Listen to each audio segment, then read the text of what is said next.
Assalamu alaikum students. Welcome to your class. I am your teacher Mrs. Saida Bano. Our today's topic is vacuole. We will discuss in this lecture introduction of vacuoles, structure of vacuoles and function of vacuoles. First of all, introduction. The most conspicuous compartment in most plant cells is very large fluid filled vesicle called vacuole. कॉन्सिपिक्यूस कहते हैं prominent को। तो ज़्यादातर जो plant cell होते हैं उसमें सबसे ज़्यादा प्रोमिनेंट जो स्ट्रक्चर हमें नज़र आती है मेच्योर प्लांट सेल्स में, वो सेंटर में एक वैक्यूल होता है और इसी वैक्यूल की प्रेजेंस की वजह से न्यूक्लियस जो है प्लांट सेल्स का वो साइड में होता है। There may be several vacuoles in single plant cells each separated from the cytoplasm by a single unit membrane called tonoplast. कि अब एक सेंट्रल वैक्यूल तो होता ही है प्लांट्स में बड़े साइज़ का, लेकिन इसके अलावा छोटे वैक्यूल्स भी हो सकते हैं। लेकिन अर्ली स्टेजेस पे जब प्लांट सेल्स बनते हैं तो उनमें बड़ा सेंट्रल वैक्यूल नहीं होता, कई छोटे छोटे वैक्यूल होते हैं। बाद में वो फ्यूज़ हो जाते हैं और एक बड़ा सेंट्रल वैक्यूल बनाते हैं। और वैक्यूल की जो मेम्ब्रेन होती है जो उसे साइटोप्लाज्म से सेपरेट करती है उसको टोनोप्लास्ट कहते हैं। Generally, vacuoles occupy more than 30% of cell's volume, but this may vary from 5 to 90% depending upon the cell type. कि वैक्यूल जो हैं वो 30% तक सेल वॉल्यूम ऑक्यूपाई कर सकते हैं, लेकिन सेल टू सेल डिपेंड करता है कि कुछ में 5% वॉल्यूम जो है वो वैक्यूल होते हैं, कुछ में इससे ज़्यादा, और कई सेल्स ऐसे होते हैं जिनमें 90% तक साइटोप्लाज्म का वॉल्यूम जो है अंदर वो वैक्यूल ऑक्यूपाई करता है। ये डायग्राम है प्लांट सेल की। इसमें देखें कि सेंटर में एक बड़ा सा वैक्यूल है जिसकी वजह से बाकी जितने भी ऑर्गेनेल्स हैं और साइटोप्लाज्म है वो पेरिफेरी की तरफ पुश हो गया है, और ऑर्गेनेल्स जो हैं वो साइटोप्लाज्म के अंदर साइड्स पे चले गए हैं due to the presence of large central vacuole. Next is the functions of vacuoles. Plant cells have large vacuoles occupying the central region of the cell, approximately 80% of cell volume. They provide structure, support, disposal of waste products, storage of pigments and nutrients, help in growth and also maintains turgor pressure। कि plant cell जो है उसमें एक जो central vacuole होता है बड़े size का जो कि उसका 80% वॉल्यूम ऑक्यूपाई करता है। इसके डिफरेंट फंक्शंस हैं। First function is it provides structure to the plants. Second is it gives support to the plant cell. Third function is disposal of waste products. के प्लांट्स में ज़ाहिर है प्लांट्स के अंदर कोई इस तरह के ऑर्गन्स नहीं होते। फॉर एग्जांपल जैसे एनिमल्स में किडनीज होते हैं for the disposal of waste, तो प्लांट्स जो हैं उनके सेल्स के अंदर जितने भी वेस्ट मटेरियल्स होते हैं वो अपने वैक्यूल के अंदर स्टोर कर लेते हैं। इसके अलावा प्लांट्स में एक्स्ट्रा न्यूट्रिएंट्स और पिगमेंट्स जो होते हैं वो भी वैक्यूल में स्टोर किए जाते हैं। और प्लांट सेल ने जब ग्रो करना होता है, अर्ली स्टेज पे जब प्लांट सेल्स बनते हैं तो उनका साइज़ छोटा होता है, और ग्रो करके जब वो लार्ज साइज़ अटेन करते हैं तो उतने साइज़ के लिए उन्हें इतने ज़्यादा साइटोप्लाज्म की ज़रूरत नहीं होती, और वो अपने सेंटर में एक बड़ा सा वैक्यूल जो है फ्लूइड फिल्ड वैक्यूल बना लेते हैं, वाटर से फिल हो जाता है, जिसकी वजह से उनकी लेंथ भी इंक्रीज़ हो जाती है और साइज़ में भी वो ग्रो कर जाते हैं और ज़्यादा साइटोप्लाज्म भी उन्हें बनाना पड़ता। And another function of the vacuole in the plant cell is to maintain the turgor pressure, to maintain turgidity और turgor pressure। turgid का मतलब होता है स्वेलअप होना या फूल जाना। तो जिस वक्त प्लांट सेल्स जो हैं उन्होंने अपने आप को स्टिफ करना होता है, अपनी स्ट्रक्चर को मेंटेन करना होता है, तो वैक्यूल के अंदर जो वाटर फिल किया होता है इसकी वजह से जो प्रेशर एक्सर्ट होता है साइटोप्लाज्म पे उसको हम टर्गर प्रेशर कहेंगे।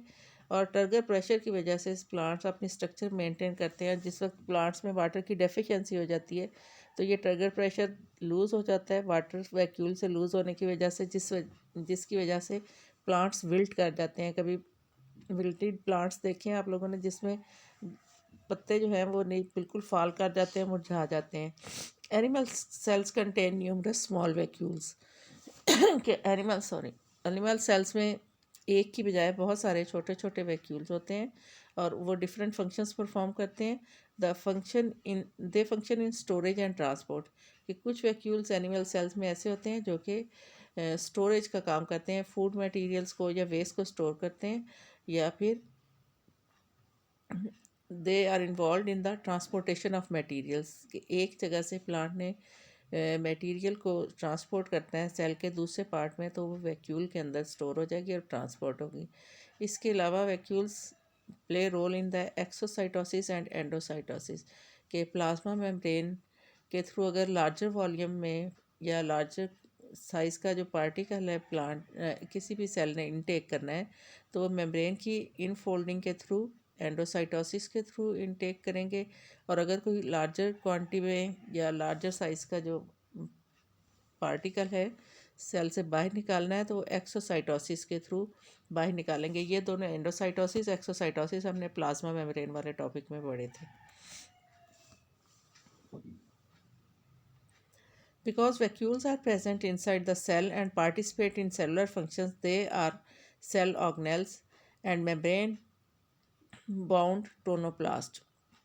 क्या प्लांट्स और एनिमल सेल्स के अंदर जो वैक्यूल्स होते हैं ये सेलुलर फंक्शंस में पार्टिसिपेट करते हैं, ये इरेलीवेंट नहीं होते प्लांट्स के फंक्शन से, तो इस वजह से इनको सेल ऑर्गेनेल्स कहते हैं। और इनके इर्द गिर्द जो मेम्ब्रेन होती है वो टोनोप्लास्ट है, और उसकी स्ट्रक्चर भी प्लाज्मा मेम्ब्रेन वाली स्ट्रक्चर, लिपिड बाइलेयर, और उसमें जो डिफरेंट प्रोटीन्स हैं वो मोज़ेइक मैनर में स्कैटर्ड हुए हुए हैं। Basically there are 3 types of vacuoles, कि वैक्यूल्स की 3 टाइप्स हैं। स्टोरेज वैक्यूल्स, ऐसे वैक्यूल्स जो कि डिफरेंट मटेरियल्स को एनिमल्स और प्लांट्स में अपने अंदर स्टोर करते हैं, उनको स्टोरेज वैक्यूल्स कहते हैं।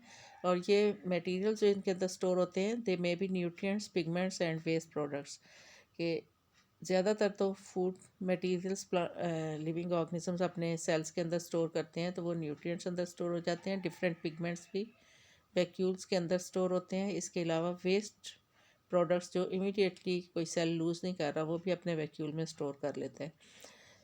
Second type of vacuoles are contractile vacuoles, के कुछ लिविंग ऑर्गेनिजम्स ऐसे हैं जो कि फ्रेश वाटर में होते हैं, तो हाइपोटोनिक एनवायरनमेंट की वजह से कंटिन्यूसली वाटर उनके सेल्स में एंटर होता है, और वो वाटर अगर सेल के अंदर है तो या तो वो सेल को कंटेंट्स को डाइल्यूट कर देगा साइटोप्लाज्म को, जिसकी वजह से लिविंग एक्टिविटीज़ नहीं हो सकेंगी। तो ये वाटर जो है फ़ौरन ही अपने वैक्यूल में पास कर देते हैं, और वैक्यूल कॉन्ट्रैक्ट होके उस वाटर को सेल से बाहर निकाल देता है। पैरामीशियम में आप लोगों ने देखा था, ये नेक्स्ट हम प्रैक्टिकल भी करेंगे कि पैरामीशियम के अंदर कॉन्ट्रैक्टाइल वैक्यूल्स होते हैं, वो फ्रेश वाटर इनहेबिटेंट है, तो फ़ौरन ही वाटर जो है उसका वैक्यूल के अंदर चला जाता है, वैक्यूल कॉन्ट्रैक्ट होकर उसे बाहर निकाल देता है। तो इस तरह से ये ऑस्मो रेगुलेशन का काम भी करते हैं, कि वाटर की कंसनट्रेशन को मेंटेन करते हैं सेल के अंदर।